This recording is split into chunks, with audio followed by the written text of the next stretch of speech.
Bienvenidos, soy Moisés Naim desde Washington. Encantado de estar de nuevo con ustedes. Hoy tenemos un programa muy especial. Vamos a dedicar todo el programa a uno de los pensadores más brillantes, influyentes, respetados de nuestro tiempo.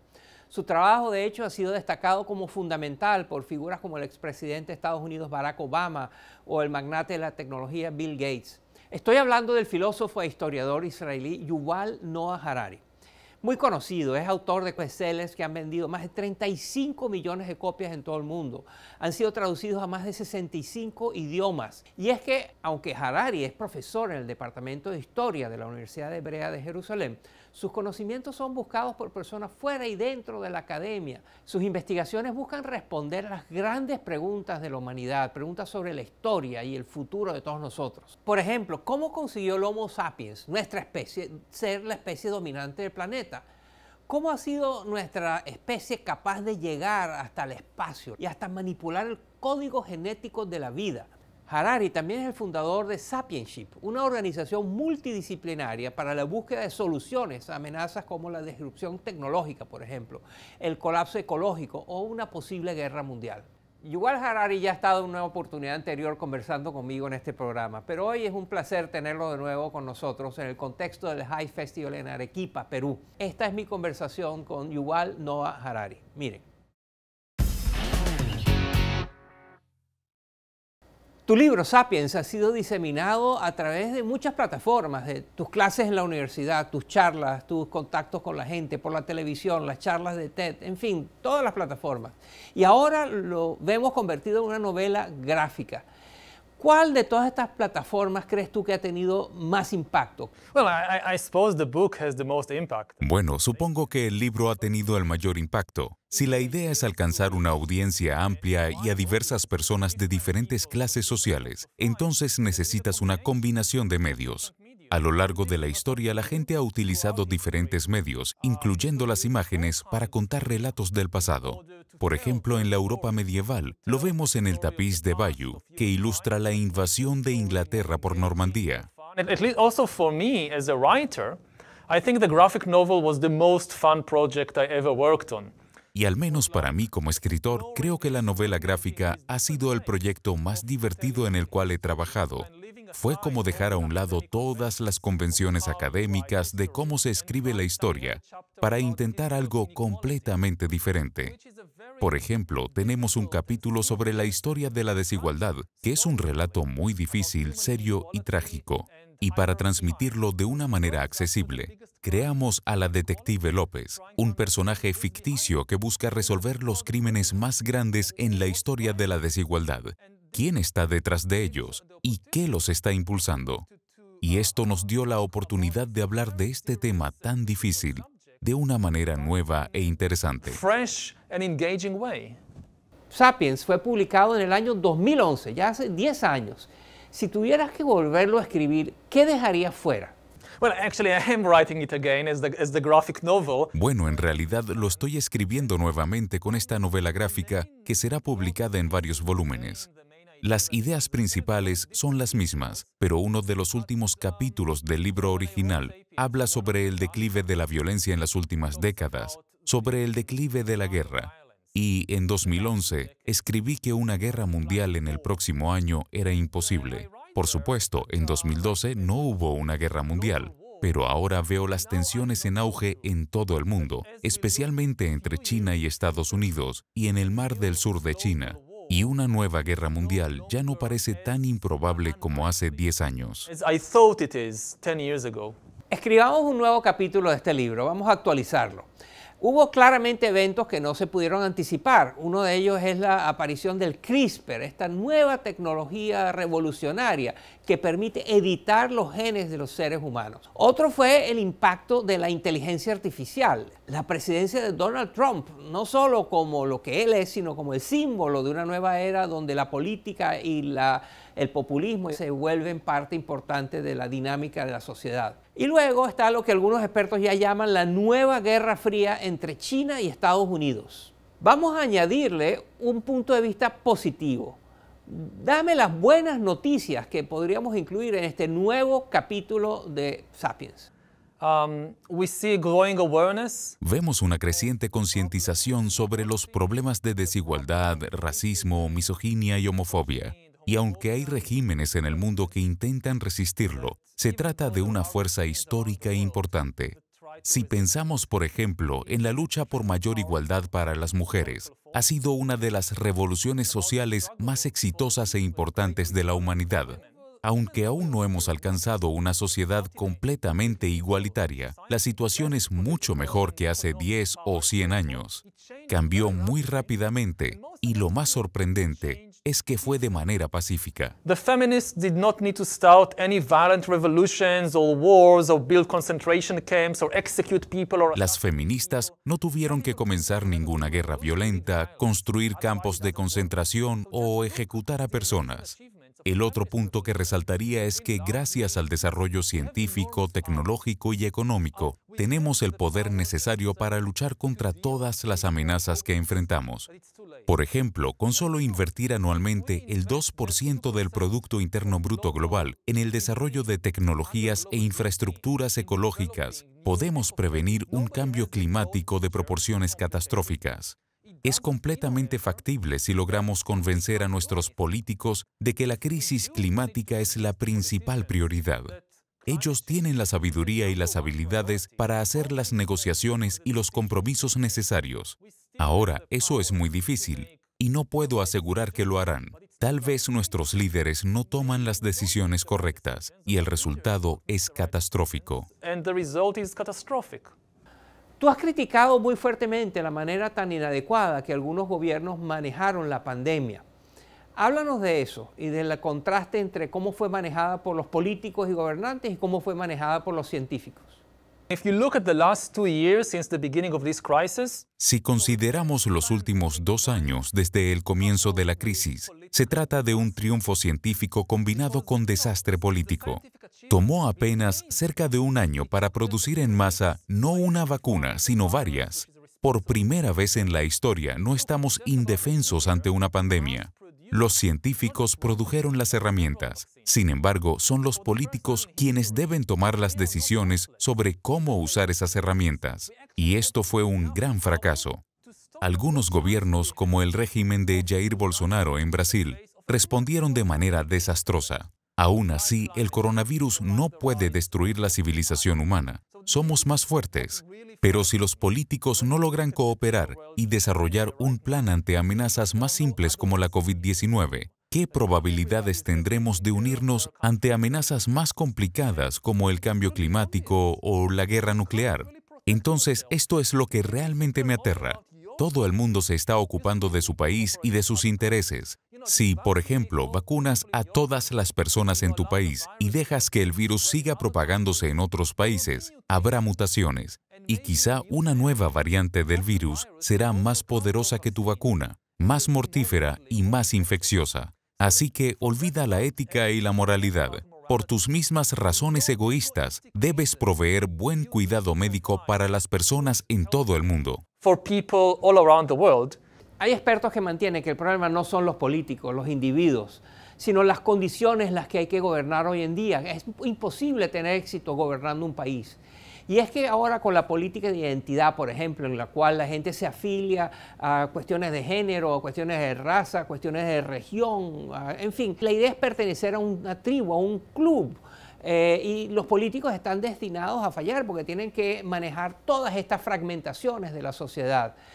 Entonces, ¿tú crees que eso es cierto? Que el problema es que el mundo se ha hecho ingobernable. no, I mean, of course it's very difficult. No. O sea, claro que es muy difícil y te aseguro que yo no podría hacerlo. Pero no creo que la política hoy sea más difícil que hace un siglo o que hace 500 años.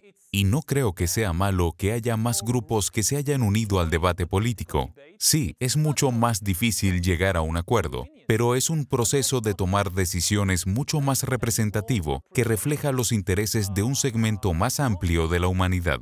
Y no es el caso que cuando permites que más personas participen, se genera una situación ingobernable. You need to change how the system works. Hay que cambiar cómo funciona el sistema. La última vez que esto ocurrió fue en los años 60. En Estados Unidos tenemos el movimiento por los derechos civiles y por la equidad de las mujeres y de la comunidad LGBT. Parecía que había caos. La temperatura política estaba en alza, hubo asesinatos, disturbios y demás. Al mismo tiempo, en la Unión Soviética, todo parecía completamente pacífico. Nadie hablaba contra el gobierno. No había desacuerdo alguno. 20 años más tarde, es la Unión Soviética la que colapsa. Pues a través de un proceso difícil, Estados Unidos descubrió cómo incluir a más personas en el sistema, cómo balancear más intereses y opiniones. Y el resultado fue una mejor democracia que funciona para el beneficio de más personas. Así que sé que la situación puede parecer caótica, pero el caos no es siempre algo malo. Del caos nacen nuevas cosas. Out of chaos are born new things. Hablemos ahora de Internet y, por supuesto, de las redes sociales.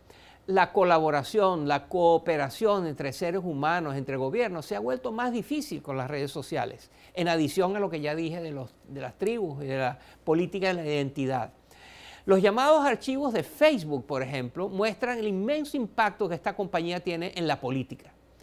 ¿Qué se puede hacer? Well, I don't think that social media is a bad thing. No creo que las redes sociales sean malas. Son una manera para que más personas se unan a la conversación pública. También han liberado una cantidad inmensa de creatividad entre la gente común. El problema es que las redes sociales generan ganancias a través de la publicidad o recolectando nuestros datos y vendiéndolos a terceros para que nos manipulen, lo cual es terrible, y para ello necesitan que nos quedemos en sus plataformas cada vez más tiempo.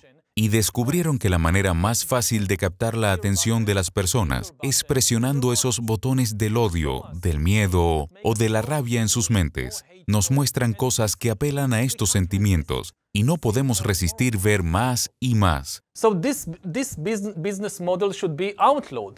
Este modelo de negocio debe ser prohibido. Es considerado inapropiado que mi doctor tome mis datos personales y se los venda a alguien más. De la misma manera, Facebook, Baidu o Google no deben poder hacerlo. En el siglo XXI, la información es el activo más importante. Es la base para el poder político. Quien controla los datos, controla el mundo. Entonces, tampoco deberíamos permitir que todos los datos sean cultivados y controlados por un grupo pequeño de corporaciones o gobiernos, pues esto puede llevar a una nueva forma de dictaduras digitales y de colonialismo de datos. Sabes, si todos los datos de los ciudadanos de tu país están siendo guardados y analizados por alguien en China o en Estados Unidos, tu país deja de ser independiente. Your country is no longer independent. Estos son tiempos de innovación. El mundo está inventando cosas nuevas todos los días que tienen profundas consecuencias y grandes efectos y transformaciones. ¿Cuál va a ser la próxima? ¿Cuál crees tú que puede ser una novedad, una innovación que pueda equipararse al descubrimiento del fuego, al uso del número cero o la escritura? Well, we are already experiencing it right now. Bueno, ya lo estamos viviendo. Se trata del auge de la inteligencia artificial. Hace 10 años, cuando escribí mi libro Sapiens, no mencioné la inteligencia artificial porque parecía algo de la ciencia ficción. Pero desde los últimos 5 o 6 años, casi cada día leemos sobre un nuevo avance en este campo, ya sea inteligencia artificial que puede manejar autos, diagnosticar enfermedades o escribir poemas. Y estamos apenas en los primeros años de esta revolución. Puede que en 20 o 30 años cambie el mundo por completo. Y lo más importante es que por primera vez habrá una herramienta creada por nosotros que nos puede reemplazar en términos de pensar y tomar decisiones. Eso quiere decir que por primera vez hay una posibilidad real, que el poder se transfiera de los humanos a estos nuevos tipos de herramientas. Por otro lado, la gran diferencia entre la inteligencia artificial y los seres humanos es que nosotros tenemos sentimientos. Ahora bien, a medida que las computadoras se vuelven más poderosas, el peligro es que se vuelva cada vez más fácil manipular a los seres humanos a través de sus sentimientos. Debemos darnos cuenta de que los seres humanos ahora pueden ser hackeados, así como se puede intervenir un teléfono inteligente o un banco. Y eso es muy peligroso. Nos hace muy vulnerables a ser controlados por sistemas que entienden lo que ocurre en nuestra mente mejor que nosotros mismos. That understand what's happening inside us better than we understand it. Es bien sabido que además de historiador, tú tienes una gran afición por la meditación. Para ti la meditación es un elemento importantísimo en tu vida. ¿Crees que aprender a conocerse a sí mismo por medio de la meditación te ayuda a cuestionar, a comprender, a aceptar los cambios que vienen en el futuro? So I have no illusion. No tengo ilusión alguna de que en los próximos 20 años, miles de millones de personas comenzarán a meditar y esto solucionará los problemas del mundo. Lo que me parece realmente importante es la habilidad de conocernos mejor a nosotros mismos. Sabes, la tecnología es una herramienta. Si creas un cuchillo, puedes usarlo para matar o para salvar la vida de alguien en una cirugía. Es la mente la que decide qué hacer con ese cuchillo, y a medida que desarrollamos cuchillos cada vez más grandes, como por ejemplo la tecnología de edición genética CRISPR, lo que pasa en nuestra mente es más importante ahora que en cualquier otro momento de la historia. Y nuestra mente está llena de ficciones e ilusiones, pues a menudo la verdad es muy complicada y dolorosa. People don't want to know the truth about themselves. La gente no quiere saber la verdad sobre sí misma. El problema siempre es con los demás. Es muy difícil reconocer que nosotros también erramos. Lo mismo pasa con las naciones. Ningún político en Israel, Perú o los Estados Unidos saldría elegido si le dice a la gente la verdad sobre la nación. Pero si no reconocemos la verdad sobre nosotros mismos como individuos, naciones o especie, no podremos enfrentar las amenazas del siglo XXI. No podremos tomar decisiones sabias. We won't be able to make wise decisions. La última pregunta es muy importante. Tú eres ateo, pero ¿quién es Dios para ti? ¿Quién es el Dios en el que la mayoría de las personas cree? It's a story invented by people. Es un cuento inventado por personas miles de años atrás, que tiene una importancia inmensa en la historia y que ha generado mucho bien, así como algunas cosas malas. Incluso la gente religiosa fácilmente estaría de acuerdo con que todos los dioses en la historia son ficciones humanas, con la excepción del suyo. It's very easy, for instance, for a Christian to say, yes, the gods of the Hindus, they are not real. They are just a story that the Hindus invented. Es muy fácil, por ejemplo, para un cristiano decir, los dioses de los hindúes no son reales, son una historia que inventaron. E iría un paso más allá. Alguna gente religiosa incluso diría que Dios está tan lejos de la capacidad de comprensión de los humanos, que aunque sí exista, lo que la mayoría de las personas dicen sobre Dios es su propia proyección. Sabes, la gente le tiene odio a alguien y dice, Dios te odia, Dios odia a los judíos o a los homosexuales. Y no es cierto. ¿Por qué cualquier Dios castigaría, por ejemplo, a dos mujeres por amarse? Esta idea de que Dios odia es un cuento inventado por los humanos. Si alguien quiere acercarse a Dios, lo que eso significa es tratar de observar la realidad sin imponer estas ilusiones y fantasías que hemos creado. These illusions and fantasies that we created. Yuval Noah Harari, uno de los pensadores más importantes de nuestro tiempo, con una visión del mundo muy única, muy especial, que siempre nos dan una perspectiva diferente y nos hacen reconocer aspectos de nuestras vidas, de nuestro planeta, de nuestro futuro, que no teníamos en mente. Muchísimas gracias, Yuval Noah Harari, por haber estado con nosotros. Thank you. It's been a pleasure.